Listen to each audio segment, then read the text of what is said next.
Olá, vamos fazer os exercícios de aula da aula 8 do seu livro, exercício 1 da UNB. No sistema de cargas adiante, representado, as cargas mais Q estão fixas, equidistante da origem, mas a carga menos Q pode mover-se livremente sobre o eixo Y. Supondo a carga menos Q seja abandonada do ponto de coordenadas 0A, a partir do repouso, julga os itens adiante. Isso aqui vai virar um movimento que a gente chama de movimento harmônico simples, que é o MHS. Por que que vira? Então vamos lá, imagina que aqui eu tenho uma carga positiva, fixa, colada, aqui outra carga positiva, fixa, colada, e aqui uma carga negativa, livre, solta, abandonada do repouso. Aqui ó, a gente vai ter uma força de atração entre essas duas e uma força também de atração entre essas duas. Ó. Concluo, se eu analisar a carga negativa, a gente vai ter uma força resultante para baixo, ó, quando ela estiver ali no ponto mais alto. Então a gente tem uma força resultante para cá. Já quando a carga negativa estiver aqui entre as duas, a força de atração ó, vai ser para cá e para cá. Aí a força acaba se anulando, me dando uma força resultante igual a zero. Já quando a carga estiver aqui embaixo, ó, a força inverte, percebeu? Ó, a força de atração para cá, força de atração para cá, ó. Aí a gente passa a ter aqui ó, uma força resultante para cima. Isso aqui é característica de um movimento que chamamos de MHS. Vou desenhar aqui ao lado. Ó. Você vai ter a carga aqui, partindo do repouso, então com velocidade igual a zero, porém com uma força resultante puxando-a para baixo. Então ela ganha velocidade para baixo. Então ela não fica ali parada. Aí aqui nesse ponto a força resultante é zero. Força resultante é zero.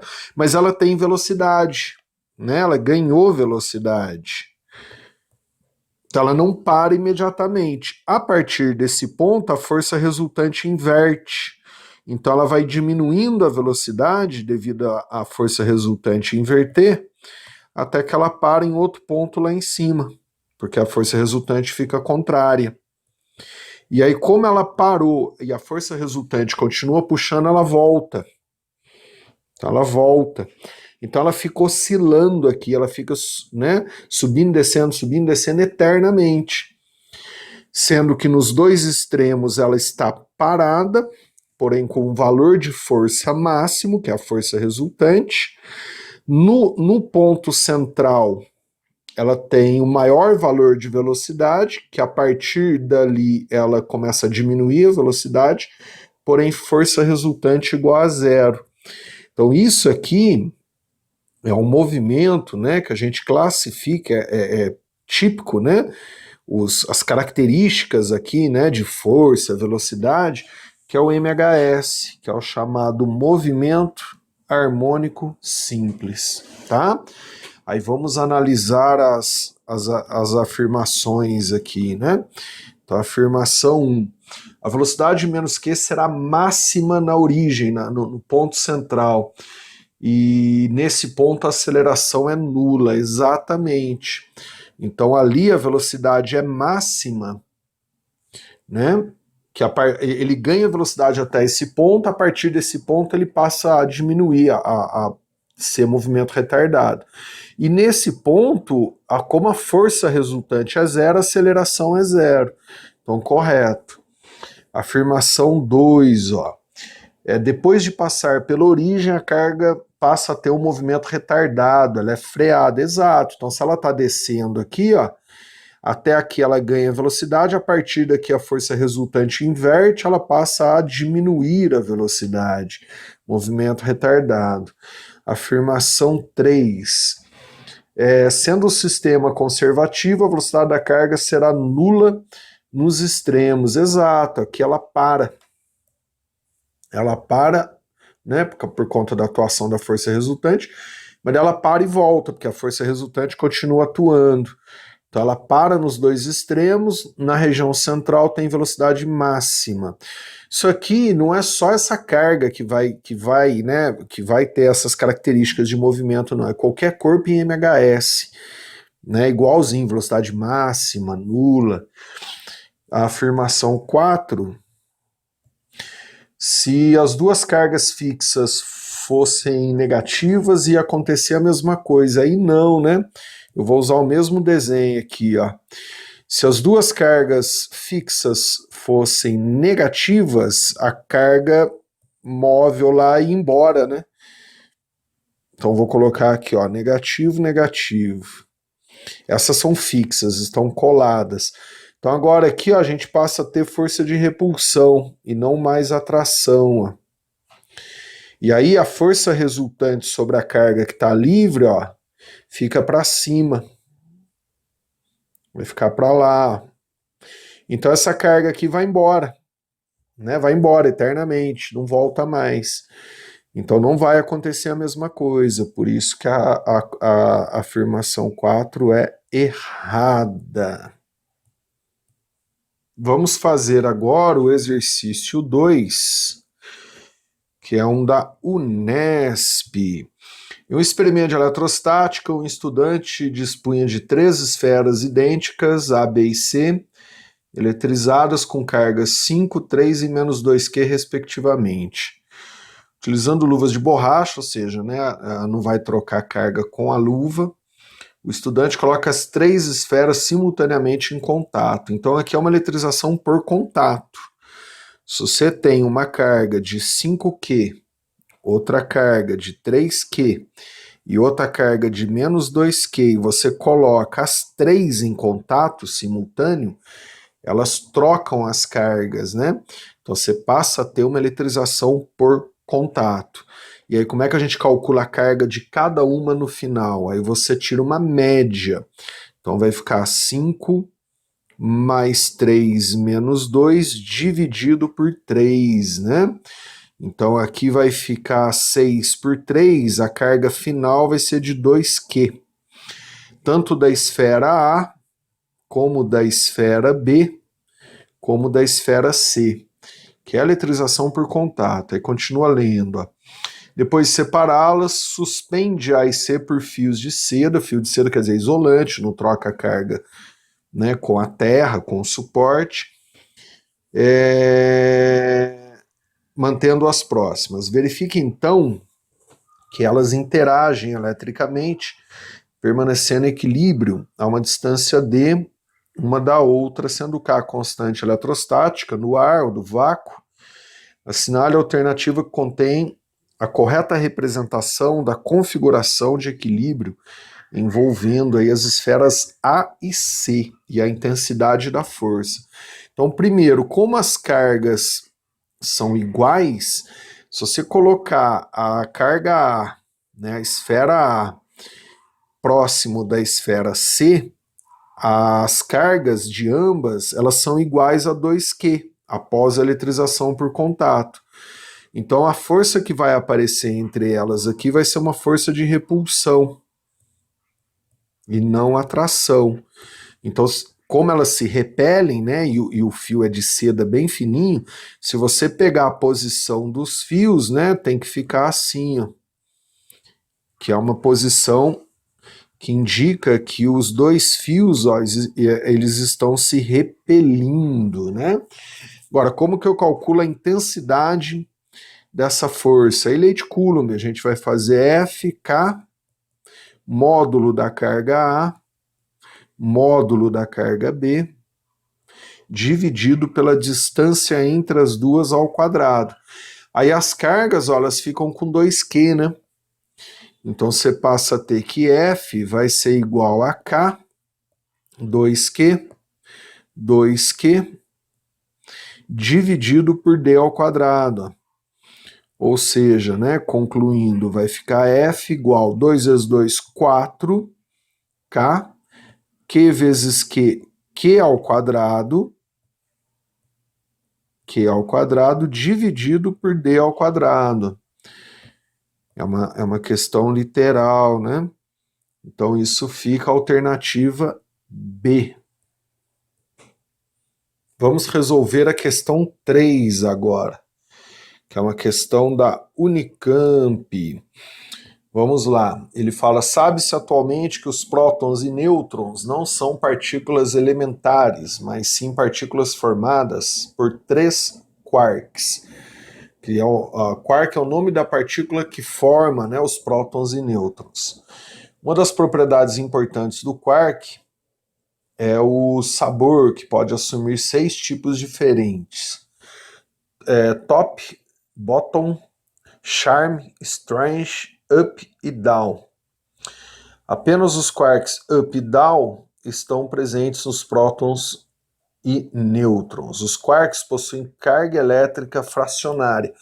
Então, o que ele quer dizer com isso? Que a carga elétrica dos nêutrons e a carga elétrica dos prótons vem dos quarks. Então, por exemplo, o quark up tem carga igual a mais 2/3 da carga elementar, que é a carga, né, que você tem que saber de cor, que é de 1,6 às 10 a menos 19. Então, vou anotar isso aqui, ó. Se eu pegar a carga elétrica de um quark up, ele é de mais 2/3 da carga elementar, que você tem que saber de cor, inclusive. Em módulo, né, essa carga elementar é de 1,6 vezes 10 a menos 19 coulombs. E do quark down, então a carga, vou colocar um D, um e um D, tá? Só para não precisar escrever aqui. Então ela é de menos 1/3 da carga elementar. E aí o módulo da carga elementar, né, é o de 1,6 às 10 a menos 19 coulombs. E aí ele pergunta quais são os 3 quarks que formam os prótons e os nêutrons. Aí como é que eu vou saber isso? Então lembrando, um próton, né, se você pegar um próton, a carga de um próton, a carga elétrica total de um próton é de mais E, né, ou mais 1,6 vezes 10 a menos 19 coulombs. Então, qual raciocínio lógico? Isso aqui é uma questão de raciocínio lógico que você vai usar aqui. Quais números eu tenho que somar aqui, ó, de tal forma que a resposta fique igual a mais E, que é a carga de um próton. Então aí você consegue descobrir quais quarks formam o próton, né? Então, usando o raciocínio lógico, eu vou ter que somar o mais 2/3 de E mais 2/3 de E com menos 1/3 de E para a resposta ficar mais E. Né? Então, se você somar mais 2/3, mais 2/3 e menos 2/3, dá E, dá 1 inteiro. Concluo, esse aqui é do up, esse aqui é do up e esse aqui é do down. Então, o próton ele é formado por 2 quarks up mais 1 quark down, né? Para que a carga fique igual a mais E. Já o nêutron, lembrando, ó, aí, né, tem que lembrar aí, isso aqui vem lá das nossas primeiras aulas de eletricidade. O nêutron, ele tem carga elétrica neutra. A carga elétrica do nêutron é 0, é neutra. Então, mesmo raciocínio, né? Quem você tem que somar com quem para a carga ficar neutra? Então, os números que você tem, os valores que você tem disponíveis são esses aqui, ó, mais 2/3 e menos 1/3. Então, né, quem somado com quem, quantas vezes aqui, dá 0, dá neutro. Então, usando bem o raciocínio lógico mesmo, ó, se você somar o up, que é mais 2/3 de E, com down, menos 1/3 de E, com outro down, menos 1/3 de E, a carga dá 0. ela neutraliza, né? Então a gente tem aqui um up, um down e outro down. Então concluo, o nêutron ele é constituído por um quark up mais 2 quarks down. Então é uma questão bem de raciocínio lógico, né? E aí na letra B, ele está falando, calcule o módulo, né? A intensidade da força elétrica de atração entre um quark up e um quark down. Então, qual a força de atração elétrica entre esses dois quarks? E aí não se esqueça que você tem a carga dos quarks, né? O up é mais 2/3 de E e o down menos 1/3 de E. Considerando a separação entre os dois aqui, ó, dada aí, ó, olha aí, grifa aí, ó, 0,2 vezes 10 a menos 15, e ele deu a carga elementar, ó. Então vamos lá, né? A carga do up, ela é em módulo, vou trabalhar em módulo, tá? Ela é de 2/3 a carga elementar, ou seja, de 2/3 de 1,6 vezes 10 a menos 19 coulombs. Então, ó, isso aqui vai dar... Vou deixar assim mesmo, tá? Agora vamos... E a carga do down, né? Do quark down, ó. Então, carga do quark down. Em módulo, já estou trabalhando em módulo, porque na lei de Coulomb a gente já usa o módulo. Do down, ó, é de 1/3 em módulo da carga elementar. Então vai ficar 1/3 de 1,6 vezes 10 a menos 19 coulombs. E aí a distância ele deu aí também, ó, a distância é de 0,2 vezes 10 a menos 15 metros. Então agora eu consigo a intensidade da força de Coulomb, K, módulo da carga do up, módulo da carga do down, dividido pela distância entre os dois ao quadrado, né? Eu só substituir os valores, ó, vai ficar 9 vezes 10 a nona, inclusive você tem que saber de cor, né? Vezes 3,2, né? Já vou multiplicar aqui o 2 vezes 1,6, ó. Então vai ficar 3,2 dividido por 3 vezes 10 a menos 19 vezes 1,6 dividido por 3 vezes 10 a menos 19, que é a carga do down, dividido pela distância, que é 0,2, ou eu vou usar menos 16 aqui, tá? Eu já vou fazer, ó, 2 vezes 10 a menos 16, tudo ao quadrado. Essa questão é típica Unicamp segunda fase, que ela é trabalhosa, percebeu? Ela envolve interpretação, mas ele dá tudo, né? Se você prestar bem atenção, ele te fornece tudo aqui, ó. Então, aqui, ó, eu posso dividir, ó, o 9 com 3 vezes 3 aqui, ó. Tá vendo? Não é tão difícil, né? Percebeu? Aí o 3,2 vezes 1,6, ó, dá 5,12. Você vê que vai limpando aqui, ó. Então isso aqui vai ficar 5,12 vezes 10, aí vai ficar 9 menos 19 menos 19 menos 29, ó como já limpou, ó. Dividido 2 vezes 2, 4, vezes 10, né, 16 vezes 2 a menos 32, percebeu aí, ó? Então ele fica limpo, né, ó, aí vai ficar 5,12 dividido por 4, ó, vai dar 1,28. Então, isso aqui vai ficar uma força igual a 1,28 vezes 10 vai ficar menos 29 mais 32, vezes 10 a terceira, aí newtons, né? Percebeu? Ó, ele limpa, né? Tudo bem? Então, bons estudos, até a próxima aula.